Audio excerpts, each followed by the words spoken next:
கத்தோலிக்க திருச்சபையின் தலைவர் போப் பிரான்சிஸ் இன்று காலமானார். அவருக்கு வயது 88.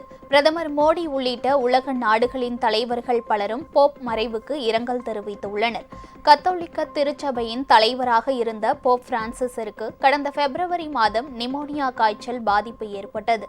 இத்தாலியின் ரோம் நகரில் உள்ள மருத்துவமனையில் சிகிச்சை பெற்று வீடு திரும்பினார். எனினும் அவருடைய உடல்நிலையை மருத்துவர்கள் தொடர்ந்து கண்காணித்து வந்தனர். இந்த சூழலில் இன்று காலை மூச்சு திணறல் ஏற்பட்டு போப்பின் உயிர் பிரிந்ததாக வாட்டிகன் சிட்டி தேவாலயத்தின் சார்பில் அதிகாரப்பூர்வமாக அறிவிக்கப்பட்டுள்ளது.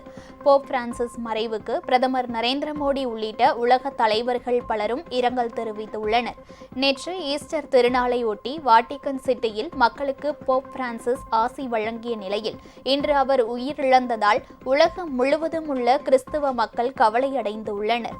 அர்ஜென்டினா நாட்டைச் சேர்ந்த போப் பிரான்சிஸ் கடந்த 2013ஆம் ஆண்டு மார்ச் 13ஆம் தேதி கத்தோலிக்க திருச்சபையின் 266வது போப்பாக தேர்வு செய்யப்பட்டார். தொடர்ந்து 12 ஆண்டுகள் அந்த பொறுப்பில் போப் பிரான்சிஸ் இருந்தார் என்பது குறிப்பிடத்தக்கது.